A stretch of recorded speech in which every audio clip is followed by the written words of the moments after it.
오늘 이 새벽에도 주님께서 크신 은혜와 축복으로 함께 하실 줄로 믿습니다.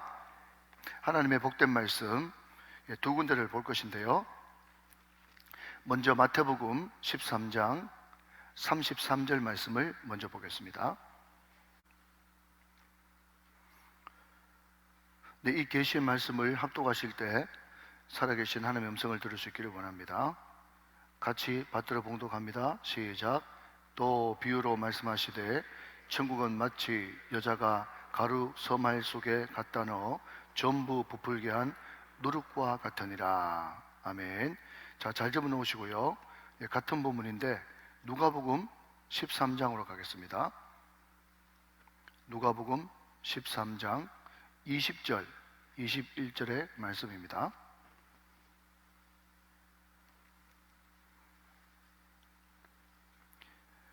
누가복음 13장 20절 21절의 말씀 또 같이 봉독합니다. 시작. 또 이르시되 내가 하나님의 나라를 무엇으로 비교할까? 마치 여자가 가루 서말 속에 갖다 넣어 전부 부풀게 한 누룩과 같으니라 하셨더라. 아멘. 여러분, 서울에 있는 큰 교회 목사님의 간증입니다. 이분이 이제 서울에 사는 유력한 분, 이름만 대면 아는 분, 그분이 갑자기 자기 집에 초대를 해서 갔다는 거예요. 근데 보니까 이분이 임종을 앞두고 있어요. 근데 이분은 전혀 예수하고 상관없고 예수를 평생 믿지 않았던 분이에요. 그래서 어떻게 나를 초대했습니까? 그렇게 물어보니까 자기가 굉장히 어린 시절 주일학교에 가서 말씀을 듣고 예수 사랑하심을 이라고 하는 그 찬양을 그때 처음 들었는데, 그 가사가 너무 좋고 뭐가 그렇게 좋은지 모르겠지만, 어디가 그렇게 좋은지 모르겠지만 그 가사가 너무 좋고 그게 계속 자기 마음속에 있었대요. 그래서 사업을 하다가 좀 힘들 때면 왠지 모르게 계속해서 예수 사랑하심을 그 찬양이 계속 생각이 나는데, 그 생각이 날 때마다 내가 교회 가야 되는데 하는데 세상 일이 너무 바빠가지고 미루다가 자기가 이 지경까지 됐다는 거예요. 근데 결국 내가 돌아가야 될 곳은 예수님이구나, 그렇게 생각을 하고 정말 목사님 염치 없지만 어떤 사람들을 걸러가지고 목사님을 초대하게 됐습니다. 모시게 되었습니다. 그런 이야기를 하더라네요. 그래서 이분이 그러냐 하면서 그때 돌아가시기 얼마 전에 복음을 전해드리고 영접 기도를 시키고 또 병상 세례를 주고 그래서 얼마 뒤에 돌아가셨답니다. 여러분, 그 어린아이 마음속에 떨어진 생명의 씨앗, 그것은 아무렇지도 않은 것 같고 눈에 보이지도 않은 것 같았지만, 그리고 그 뒤에 세상 사는 것이 너무 바빠 그 겨자씨가 땅속에 파묻혀 버려가지고 이제 완전 끝났구나, 죽었구나, 이제 생명 끝났구나, 그런 생각이 있었는데, 그럼에도 불구하고 그 안에 뭐가 있었기 때문에, 생명력이 있었기 때문에 나중에는 반드시 싹이 나고 우미 트고 자라는 그런 역사가 일어난다는 거예요. 사랑하는 여러분, 이것이 바로 어제 우리가 들었던 겨자씨 비유의 핵심입니다. 하나님의 나라는 어떻게 시작되는가, 어떻게 진행되는가, 어떻게 완성되는가, 기억나시면 아멘. 그리고 어제 들었던 말씀 가운데 여러분 이런 말씀을 드렸죠. 비유는요, 예수님께서 하나님의 나라를 잘 설명해 주기 위해서 해주신 핵심 메시지이기 때문에 한 단어가 굉장히 정선되어 있습니다. 그러니까 산상수훈을 들을 때는, 또 사도 바울의 로마서를 읽고 또 복음서를 읽을 때는 정신이 바짝 들면서 경각심이 드는데, 비유의 말씀을 들을 때는 마치 할아버지 이야기처럼 편안하게 들을 수 있지만, 우리가 마태복음 13장에 나오는, 그리고 공관복음에 곳곳에 나오는 이 천국 비유 같은 경우는 한 단어를 귀중하게 봐야 되고, 왜? 정선된 단어니까. 그리고 그 비유 하나하나, 마태복음 13장만 해도 몇 개의 비유가 들어가 있어요? 7개라고 그랬습니다. 그 7개 비유 가운데 다 한 단어든지 한 문장이든지 한 구절이든지 핵심 메시지가 미스테리처럼 수수께끼처럼 들어가 있다, 그렇게 말씀을 드렸어요. 어제 우리가 겨자씨 비유를 통해서 들었던 이 말씀의 가장 핵심 키워드는 나무입니다. 분명히 하시는 겨자 나무가 아니고 풀이에요, 풀. 풀인데도 아시아 지역에서는 1, 2m, 중동 지역에서는 크기는 3m. 아이고, 내가 오늘 그림을 하나 가져오는 건데, 항상 이제 우리 겨자씨라고 하는 그 서기를 할 때마다 어떤 그림이 있는가 하면, 어떤 사람이 겨자 그 숲 있는데 이렇게 있고, 사람이 있어가지고 겨자가 얼마나 크게 자라는지, 그것을 항상 이렇게 그런 그림 못 봤죠? 다음에 한번 보여드릴게요. 중동 지역에서는 한 3m 정도 자란단 말이죠. 그런데 그 겨자는 분명히 영어 성경에 여러분 뭐라고 이야기하는가 하면요, 부시라고 하죠. 부시. 떨기나무, 부시. 그 나무라고 할 수 없고요, 풀이요, 풀. 그런데 의도적으로 우리 예수님은 겨자씨 비유를 하면서 풀이라고 쓰지 않고 나무라고 쓰고 있다는 말이에요. 이게 키포인트란 말이죠. 의도적으로 나무라고 쓰고 있어요. 풀이라고 쓰고 있다니까요. 이 말이 무슨 말인가 하면, 우리가 작은 것에서부터 시작되어지는 그 생명의 역사, 하나님의 나라가 시작되어지면 처음에는 풀이었는데 나중에는 하나님께서 함께 하시고 역사해 주심으로 완전 형질 변경이 되어 나무가 되어져서 거기에 새들이 깃들이고 안식을 누리는 그런 큰 거목이 될 수 있다는 것입니다. 사랑하는 여러분, 제가 어제도 말씀드렸지만 우리의 처음 형편, 저는 여러분의 처음 형편을 모릅니다. 그렇지만 저의 처음 형편은 알잖아요.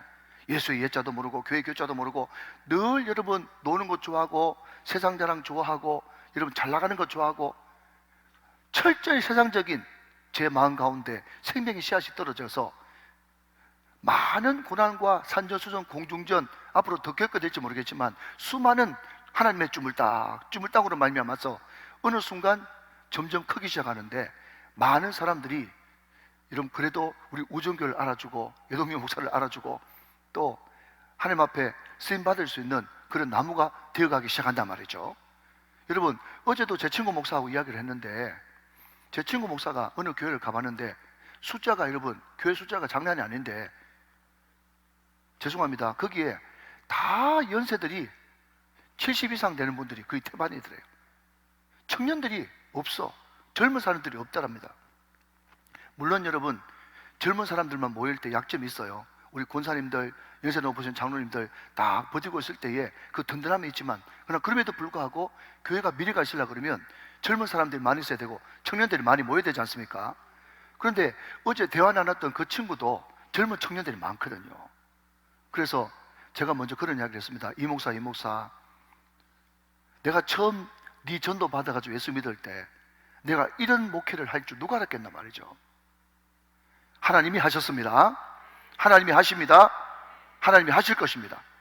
하나님께서 점점 자라게 하시는 것이죠. 그러니까 여러분, 어제 말씀드렸던 바와 같이 우리가 생명을 던질 때, 우리 안에 생명이 떨어졌다고 믿을 때, 우리는 우리 안에 이 생명이 점점 자라서 내 모양, 내 형편은 지금 이 정도밖에 안 되지만 나에 대한 그런 기대감이 있어야 되는 것이에요. 왜? 사람은 취급한 대로 되니까. 사랑하는 여러분, 내 안에 겨자씨가 생명으로 떨어졌다면 여러분, 겨자씨 하늘에서 여러분들은 뭘 들을 수 있어야 된다고요? 새소리를 들을 수 있어야 된단 말이죠. 사랑하는 여러분, 지금 11월 13일 우정만남의 축제를 앞두고 우리가 VIP 전혀 예수 믿지 않은 사람에게 복음을 던지고 있습니까? 그 사람이 받든지 아니 받든지 그 던지는 복음에서 여러분 무슨 소리를 들으셔야 됩니까? 앞으로 이 사람이 점점 주님께서 크게 나무로 자라, 그게 수많은 영혼들이 깃들리고 노래하는 새 소리를 듣게 되시기를 주님의 이름으로 축원합니다. 이것이 믿음인 거고 이게 하나님의 나라인 것이죠. 여러분 생각해 보십시오. 저는 다윗이라고 하는 인물을 참 좋아하는데, 여러분 다윗이 말제 아들 하카타 아닙니까? 하차는 전혀 존재감이 없는 그런 목동 말제였어요. 심지어 여러분, 그날에서 최고 유명한 목사님 사무엘 목사님이 왔는데도 그 아들을 양치는 데로 보내고 그게 초청도조차 받지 못한 그런 하찮은 존재였다고요. 비루한 사람이죠. 그러나 그럼에도 불구하고 여러분, 사무엘이 와서 목동 다윗에게 기름을 부으니 그 목동이 기름 부음을 받는 순간 뭐가 됩니까? 왕으로 기름 부음을 받는 거예요. 지금 당장은 여러분 목동 그대로입니다. 그렇지만 이것이 점점 자라 나무가 되어지고 목동에서 왕으로 완전 현질 변경이 돼버리는 거예요. 사랑하는 여러분, 기름 부음 받으시면 팔자 고치는 줄로 믿으시기 바랍니다. 이러면 이것이 얼마나 큰 축복인지 몰라요. 우리 힘으로는요, 죽었다 깨어나도 콩 심으면 콩 나고 풀 심으면 풀 난다니까요. 그렇지만 하나님의 나라는요, 풀 심어도 나무 되는 역사가 일어납니다. 이게 팔자 고치는 것이 아니고 당최 무엇입니까, 여러분? 할렐루야. 예수 믿는 자의 축복, 이것이 얼마나 큰지 모르겠어요. 자, 여러분, 오늘은 누룩 비유인데, 우리가 어제 들었던 겨자씨 비유는 다시 말하면 풀에서 나무가 되어지는 질적인 변화다, 이렇게 생각하는데, 오늘 우리가 지금 펼쳐놓고 있는 이 누룩 비유는 밀가루에 누룩을 넣어서 발효가 되었더니 나중에는 엄청난 양의 밀가루로 빵으로 부풀어 올랐다 해가지고 양적 변화를 많은 사람들이 이야기를 합니다. 그런데 오늘 성경 말씀 어디를 봐도 이 누룩 비유가 양적 변화다 이렇게 이야기하는 성경 구절은 아무것도 없어요. 여러분, 원래는요, 마태복음 13장 33절 이야기하면서 요거 하나만 딱 떼놓고 설교할 수 있겠지만, 제가 오늘 본문을 누가복음 13장 20절 21절로 제가 여러분에게 제시한 이유는 앞뒤에 있는 사건을 봐야만 이 누룩 비유의 핵심을 알 수 있기 때문에 그렇다는 것입니다. 자, 여러분, 성경 한번 보시겠습니까? 누가복음 13장 16절의 말씀을 같이 한번 보겠습니다. 누가복음 13장 16절의 말씀. 그러면 18해 동안 사탄에게 매임받은 이 아브라함의 딸을 안식일에 이 매임에서 푸는 것이 합당하지 아니하냐. 이 말이 무슨 말인가 하면요, 지금 예수님과 바리새인들 간에 논쟁이 붙었습니다. 자, 여러분 한번 대답해 보십시오. 방금 16절 안 읽었다 치고 대답 한번 해보세요. 자, 여러분, 어떤 사람이 18년 동안 병이든지 귀신이든지 매여가지고 완전 인생 막장을 긋고 있는데 안식일에, 주일에 그 사람 병 고쳐가지고 병 떠나게 하고 귀신 풀리게 하는 게 합당합니까? 합당하지 않습니까? 합당하죠?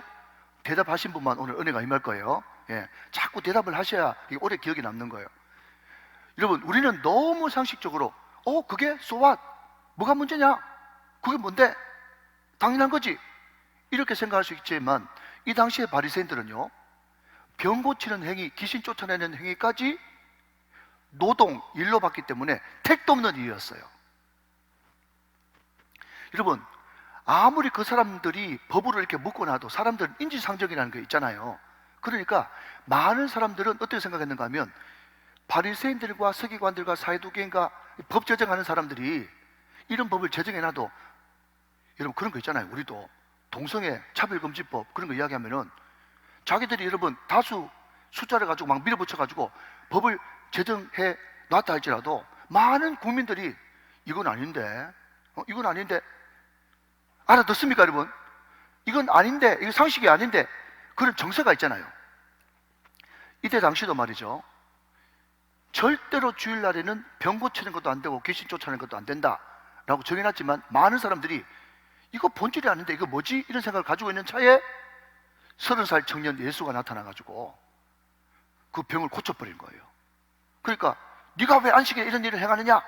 그렇게 이야기했더니 예수님이 하는 말이, 이 아브라함의 딸인데 말이지, 이 택한 백성 아브라함의 딸인데 이 딸이 18해 동안 병에 묶이고 귀신에 사로잡혀가지고 이렇게 매여있는 게 좋으냐, 풀려나는 게 좋으냐, 이런 이야기를 딱 해버리니까 바리새인들도 말을 못하고 입을 꾹 다물고 있고 많은 사람들은 속이 시원해가지고 그래 바로 이거지, 이게 맞지, 무슨 쓸데없는 것 가지고 묶어놔가지고 속이 시원했다, 이게 오늘 본문 내용이에요. 그러니까 기존의 거하고 완전 다른 새로운 길을 제시하는 거죠. 새로운 길을 제시하는 거예요. 자, 여러분 다시 한 번 더 대답하시기 바랍니다. 항상 성경을 볼 때는 요절로 보지 말고 시작, 문맥으로 보라. 제가 그걸 하기 위해서 내가 누가복음을 택한 거예요. 자, 그러면 문맥으로 조금만 더 볼까요? 오늘 우리가 13장 20절 21절 보고 있는데 요 뒷부분 한번 보십시다. 몇 절 보시는가 하면, 자 여러분 24절 말씀 한번 보겠습니다. 제가 이렇게 윗도리를 벗으면 화면이 시커멓게 나온다고 그래가지고 제가 장례식은 가야 되고. 여러분 양해하시기 바랍니다. 24절 말씀. 자, 저와 같이 한번 읽어봐요. 시작. 좁은 문으로 들어가기를 힘쓰라. 내가 너에게 이르노니 들어가기를 구하여도 못하는 자가 많으리라. 그랬습니다. 자, 여러분 이 말이 무슨 말인가 하면, 하나님 나라에 들어가고자 원하는 자는 넓은 길로 가는 것이 아니라 어떤 길로 가야 된다? 좁은 길로 가야 된다. 여러분, 하나님의 나라, 천국, 다른 말로 하면 세상 사람들이 알아주고 성공하는 길, 그 길은 말이죠, 많은 사람들의 머릿속에, 이때 당시에 사람들 머릿속에는요, 잘 나가고 바리새인들, 서기관들, 사두개인들, 그때 당시에 율법을 딸딸딸 배우면서 유식한 주류사의 사람들이 하나님 나라가 자기 것이라고 생각했어요. 그런데 예수님은 천국 가려고 그러면 무슨 길로 가야 된다고요? 좁은 길로 가야 된다 하면서 기존의 생각을 완전히 무너뜨리고 새로운 길을 제시합니다. 요게 누룩비유 앞뒤로 배치되어 있어요. 자, 그리고 이 차에 여러분 여기에 등장하는 이 누룩이라고 하는 말이 있지 않습니까? 누룩이라고 하는 말이 하나 그냥 따라 한번 해보실래요? 그냥 굳이 안 외우셔도 됩니다. 자, 쥐매. 시작. 쥐매가 누룩이에요. 누룩인데요. 자, 여러분 오늘 본문에 보면 이런 말이 나왔지 않습니까? 그 앞에 누룩 앞에 뭐가 나오는가 하면 부풀게라고 되어 있죠. 부풀게. 그죠? 부푼다. 21절 보이시죠? 예, 제 얼굴을 보지 말고 성경을 봐야 됩니다. 자, 누룩이라는 단어가 있고 부풀게라고 하는 단어가 있어요. 근데 이 부풀게가요, 헬라어로 에지모데라고 하는 단어를 쓰는데, 이 에지모데도 무슨 근거로 그렇게 하는 말인지 모르겠지만 여러분 사전을 보니까 쥐매에서 에지모데가 나왔답니다. 그러니까 누룩이란 말도 부풀게 한단 말이고, 부풀게 한다는 말도 이제 누룩이란 말하고 어원은 똑같은 거예요. 근데 여러분 누룩이란 게 뭡니까? 발효제죠. 발효제인데 그 발효제가 밀가루 안에 들어가서 물과 섞여가지고 반죽이 될 때, 이게 소위 말하면 밀가루가 밀가루 성분 그대로 있는 것이 아니라 이 누룩과 발효를 일으켜가지고 전혀 다른 새로운 성분이 된다는 거예요. 그게 좀 있으면 부풀어져가지고 맛있는 빵의 형태가 되어지고 부풀어져 있는 형태가 되어지는 것이죠. 이게 무슨 말인가 하니까요, 제가 서두에 문제를 제기했던 것처럼 많은 사람들이 설교를 할 때 제가 설교집을 봐도 겨자씨 비유는 풀에서 나무로 질적 변하고, 이 누룩은 부풀려졌으니까 양적인 팽창이다 그렇게 이야기하지만 그게 아니고, 이 원문의 뜻 그리고 전후 문맥의 뜻을 다 종합해 보면 이것도 철저하게 질적 변화를 이야기하는 거예요. 새로운 변화 말이죠. 그냥 여러분 누룩을 넣어가지고 밀가루가 예를 들어서 서말 있다가 6말, 9말로 되는 것이 아니고 완전히 새로운 형태의 또 다른 화학 변화가 일어난다. 그것을 지금 이 누룩 비유를 통해서 우리들에게 알려주는 거예요. 자, 이 정도로 하고 이 시점에서 한국 교회사 이야기를 하나 하면 굉장히 더 금방 알아들을 수가 있을 겁니다. 여러분, 그 1895년에 을미사변이 일어났습니다. 그때 명성황후가 시해를 당했죠. 그때 이 명성황후 시해에 동참했던 일본의 자기들은 멋있게는 자객인데 깡패죠. 그래서 사무라이들이 말이죠, 인천을 향해 가지고 인천항을 통해서 이제 일본으로 도망치려고 하고 있는데, 그때 한태원이라고 하는 그 사람이 이 일본 사무라이들을 그냥 죽여버리고, 살인죄를 저질렀으니까 어디로 피하겠는가 하면요, 지금의 호남 광양의 웅동마을이라고 하는 곳으로 이제 피했습니다. 이 한태원이라고 하는 사람이 광양에 있는 웅동마을에 숨어 있다는 그런 이야기를 듣고 그냥 일본이 그때 다스리고 있는 일본 총독이 말이죠, 한 관리를 보내가지고 이 광양의 모든 동네를 사사치 뒤져가지고 이 한태원이라고 하는 사람을 찾아내라고 그랬어요. 그런데 이 관리가 일본에 의해서 임명된 관리지만 한국 사람이기 때문에 자기가 소위 말해서 군수로 이렇게 와보니까 말이죠, 사람들이 늘 노름하고 술 마시고 완전 생활이 그렇게 피폐해도 피폐할 수가 없는 거예요. 그 모습을 보면서 야, 사람이 태어났으면 일을 해야지 늘 노름에 술에 빠져가 이게 뭐냐 그렇게 이야기했더니 사람들이 하는 말이 뭔가 하면, 관리 양반 들어보십시오. 우리가 지금 동학사변이 일어나가지고 지금 농촌이 발칵 뒤집어져서 할 일이 아무도 없고 꿈도 없고 아무것도 없는데 우리가 어떻게 해야 다시 정신을 차리고 농사를 지을 수 있는지 무슨 대안을 우리들한테 좀 마련해 달라고 그렇게 이야기하니까 이 사람이 가만히 보니까 그 말이 틀린 말이 아니거든요. 그러니까 그때 관리로 온 이 사람이 이름이 누군지를 모르겠는데 이 사람이 뭐라고 제시를 하는가 하면, 내가 믿지는 않지만은 소문을 듣자니까 광주에 야소교 믿는 사람들이 있다고 그러는데 그 야소교한테 가서 너희들이 그 말씀을 들으면은 생활이 변화되고 사람이 완전히 달라진다 하더라 하면서, 이 관리가 예수를 믿지도 않으면서도 거기 있는 그 광양에 있는 소위 말하면 그 동네 유지한테 너희들 광주에 가가지고 야소교 사람들한테 말 한번 들어보라 그렇게 보냈다는 거예요. 여러분 역사책에 보면요 이 사람들이 정확하게 나와 있습니다. 그래서 그 관리의 말을 듣고 1904년에 박희원, 서병준, 장기용 그 나와 있거든요. 교사에 이 세 사람이 사흘 길을 걸어가지고 광주에 가서 야소교를 전하는 목사님 이름이 조상학 목사입니다. 조상학 목사한테 가서 이런 때문에 누구누구의 소개를 받고 이렇게 왔다. 그러니까 이 조상학 목사가 이 광양에서부터 사흘 길을 걸어온 이 세 사람에게 복음을 전하게 됩니다. 그래서 이 사람들이 예수 믿고 완전 변화를 하게 돼요. 그래서 이 사람들이 다시 웅동마을이라는 곳에 와가지고 말이죠, 집 한 칸을 내가지고 교회를 시작했는데 사람들이 어떤 소문을 들은가 하면 예수교를 믿으면, 야수교를 믿으면 술도 끊고 노름도 끊고 사람이 완전히 달라진다 하더라. 그 소문이 점점 퍼지기 시작하고 실제로 이 세 사람들의 삶을 보니까 보통 삶이 넘거든요. 그러니까 웅동마을에 그때 당시에 19가구가 살았는데 19가구 사람들이 싹 다 예수 믿는 기적이 일어나요.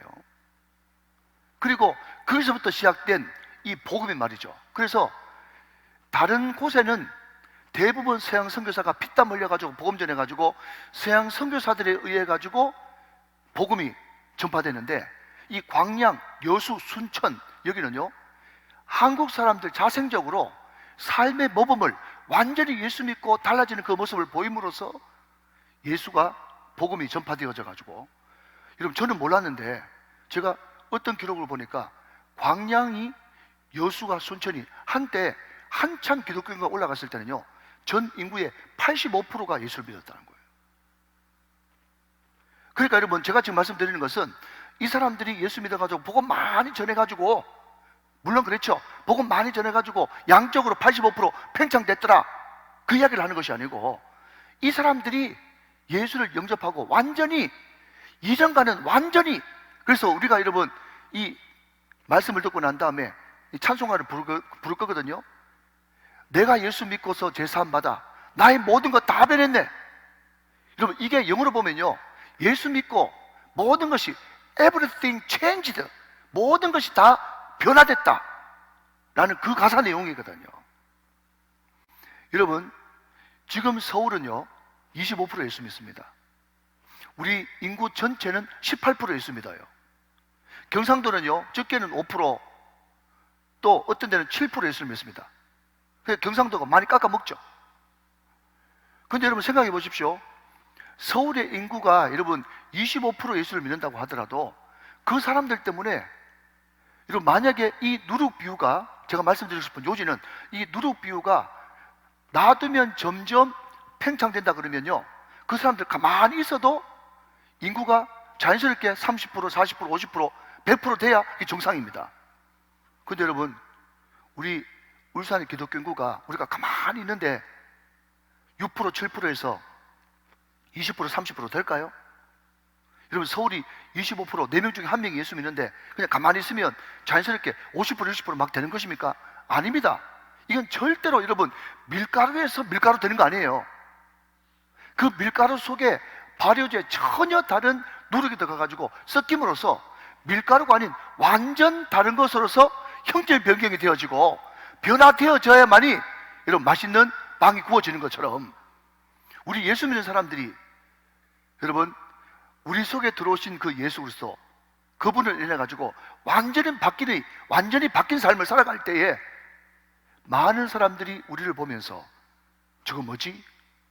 처음에는 저 사람이 그냥 우리 부서에 들어가지고 교회 다닌다 그러고 또 오전교회 다닌다 그러고 그런데 행동하는 게 뭔가 우리하고 말도 다르고 맛도 다르고 행동도 다르고 뉘앙스도 다르고 풍기는 색깔도 다르고 어색했는데 그래서 처음에는 거부감이 있었는데 시간이 점점 지나면 지날수록 왜 나는 자꾸 시간이 지나면 지날수록 저 사람처럼 되고 싶지? 할렐루야.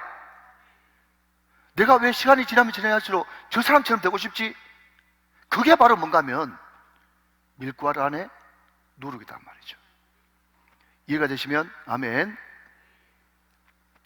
여러분 제가 방금 말씀드렸듯이 그러면 그 밀가루를 완전히 다른 성분으로 바꾸는 핵심이 뭐냐 했더니요 제가 좀 찾아보니까 코직산이라고 하는 물질이에요. 그 누룩 안에 들어가 있는 그 곰팡이가 말이죠 밀가루 안에 들어가면 거기서 화학작용을 일으켜가지고 코직산이라고 하는 물질이 나오는데 그 물질이 밀가루의 세포를 분열시키고 또 그게 변화를 줘가지고 완전히 새로운 물질이 되게 만든단 말이죠. 코직산 여러분 하나 알아놓으시면 좋을 것 같아요. 자 그러면 코직산이라고 하는 그 물질이 완전 밀가루를 다른 물질로 변화시켜 버렸던 것처럼 그러면 과연 그 전라도 광양에 사는 그 3명의 유지들을 바꿔버린 그 조상학 목사님의 그 메시지를 통해서 바꿔버린 그 원인 물질이 뭔가? 물질이라고 그래서 죄송합니다. 원인이 뭔가? 그게 필요하지 않겠어요? 자 여러분 다 아시는 말씀인데 다시 한 번 더 점검해 봅시다. 요한복음 1장 4절 우리 같이 한번 보도록 하겠습니다. 요한복음 1장 4절의 말씀. 자 굉장히 중요한 핵심입니다. 이게 영적 코직산이에요. 영적 코직산. 자 저와 같이 낭독자를 읽지 말고 저와 같이 요한복음 1장 4절 읽습니다. 시작. 그 안에 생명이 있었으니 이 생명은 사람들의 빛이다. 그 안에 뭐가 있어요? 생명. 어떤 생명인데요? 예수 생명. 예수 생명이 있었으니 이 생명은 사람들의 빛이다.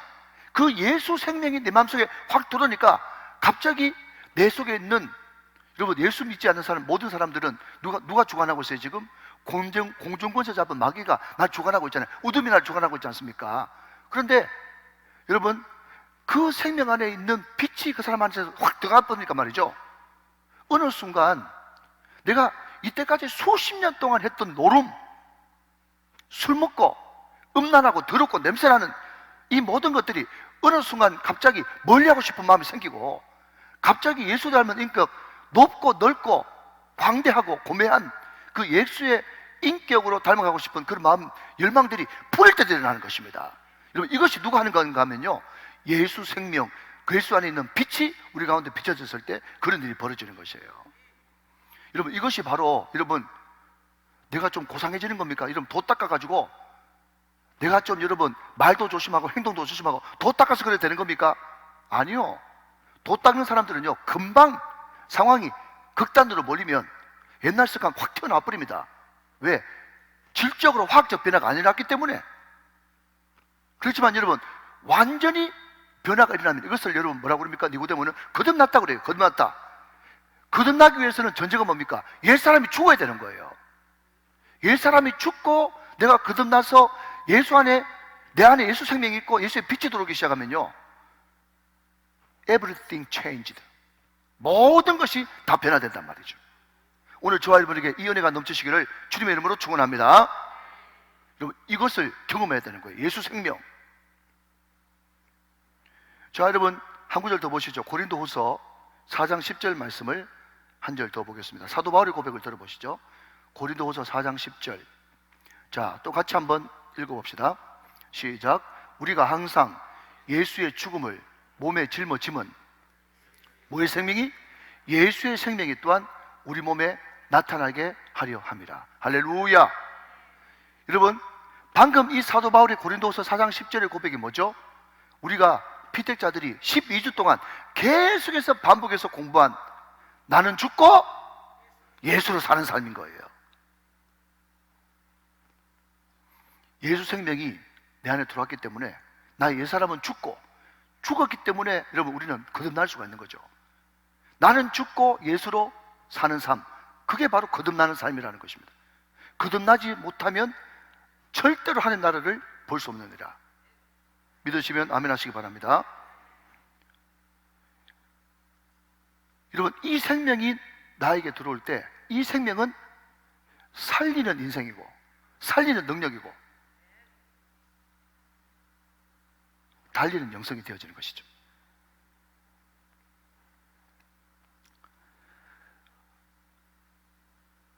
여러분, 이 생명이 오늘 우리들에게 영적 코직산이 되시기를 주님의 이름으로 축원합니다. 자, 그러면 여러분, 우리가 이 생명을 가지고 있는 사람, 이 생명을 가지고 있는 사람은 어떻게 해야 되겠는가 하는 것입니다.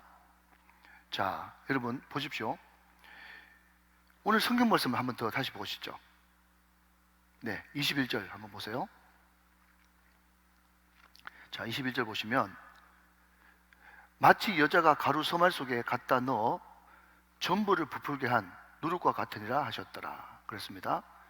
자, 여러분, 제가 좀 전에 뭐라고 말씀드렸는가 하면 이 하나님 나라에 대한 비유, 이것은 굉장히 예수님의 정선된, 잘 골라서 뽑은 그런 단어이기 때문에 우리가 하나하나 놓치면 안 된다 그랬습니다.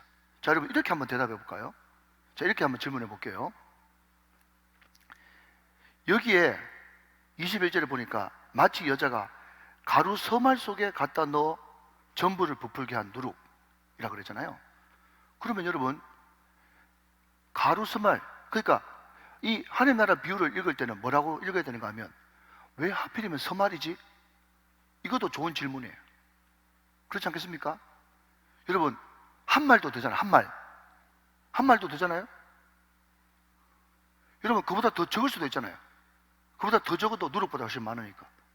그러니까 여러분, 이 가루 서말, 이것이 22리터 정도 되어지는데 학자들에 의하면 이 가루 서말하고 이 누룩의 비율이 얼마냐라고 했더니 밀가루가 100배 많대요. 100배. 여러분, 밀가루 양이 100배고 누룩이 100분의 1이라니까요. 이 말이 무슨 말일까요? 밀가루에 비하면 누룩은 너무너무 미미한 거예요. 다시 말을 바꿔볼까요, 여러분? 우리 집사님 직장 나가셔야 되는데 직장 딱 나가면 말이죠, 예수 안 믿는 사람들이 말이죠, 나보다 몇 배 많은가 하면 100배 많은 거예요. 100배. 지금 이해되시죠? 그러니까 그 세상 사람들이 100배 많은 그 세상 환경 가운데서 내가 딱 들어가면 그게 뭐 같은가 하면요, 마치 밀가루 서말에 누룩 100분의 1처럼 미미하고 내가 어떻게 이 가운데서 버텨내지, 내가 어떻게 이 가운데서 살아남지, 그런 마음이 마음속에서 부를 때들이 난다니까. 진짜 안 그러세요? 그렇죠? 예수 안 믿는 사람 다 천진데 거기에 내 혼자 누룩처럼 가니까 그때 오는 그 외로움, 무궁무진하다는 거예요. 그럼 같은 맥락인데, 그러나 그럼에도 불구하고 가루 서말에 누룩이라고 하는 그 말은 뭔가 하면 우리가 그 많은 100대 1의 그 환경 속에서 사람들이 나를 이상한 사람 취급하고 전혀 내하고 안 맞는 가치관을 가지고 나를 강요하고 또 이거 되라 저거 되라 술부터 시작해가지고 오만 강요를 다 할 때 많은 사람들이 뛰쳐나가고 싶어요. 내가 거기 있기 싫단 말이죠. 내가 여기 있다가는 죽을 것 같고, 내가 여기 있다가는 내 신앙, 얼마 없는 이 신앙까지 다 까먹을 것 같다라고 하는 그런 위기감이 모든 크리스찬들한테 다 드는 생각 아닙니까? 여러분, 저는요, 제가 한번 계산을 한번 해보니까 한 달 동안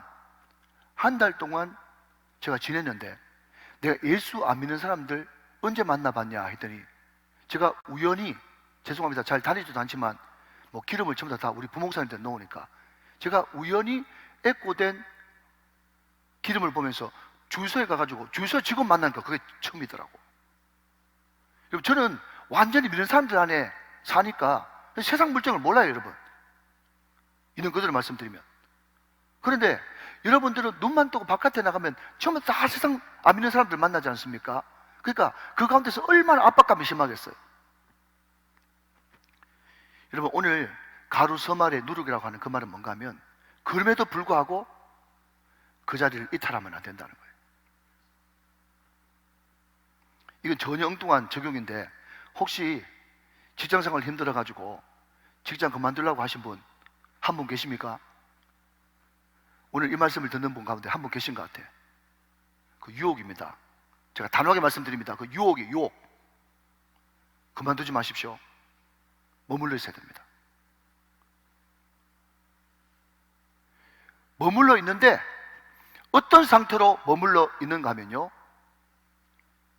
누룩되는 것을 포기하지 않고 머물러 있으십시오. 내가 누룩임을 포기하지 않고 그 밀가루 소말 가운데, 가루 소말 가운데 머물러 있을 때, 나는 아무것도 아닌 것 같은데 어느 순간 하나님께서 그 누룩을 밀가루 가운데 침투시켜서, 어느 순간 나는 별로 애쓰지도 않았는데 그냥 누룩으로 그 자리에 예배자로, 하나님을 경외하는 자로, 늘 예배 드리는 자로, 말씀 받은 자로 서 있었을 뿐인데, 어느 순간 하나님께서 누룩을 통해서 점점 변화되어져 가는 나의 직장과 나의 주변 모습을 보게 될 것입니다. 믿으시면 아멘 하시기 바랍니다. 여러분, 이것이 바로 누룩 비유가 우리에게 던져주는 하나님의 메시지인 거예요.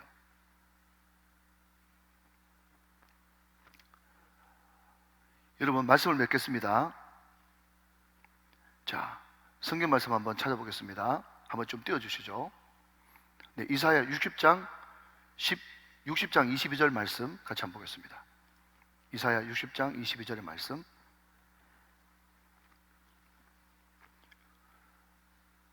자, 같이 한번 읽어봅시다. 시작. 그 작은 자가 천명을 이루겠고 그 약한 자가 강국을 이룰 것이라. 때가 되면 나 여호와가 속히 이루리라. 믿으시면 아멘.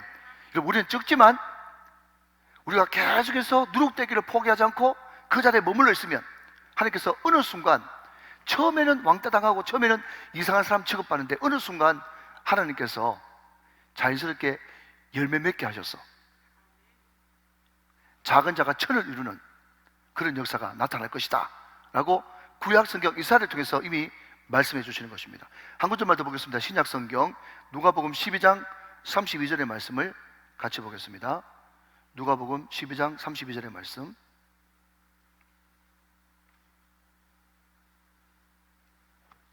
자, 똑같이 한번 읽어보세요. 시작.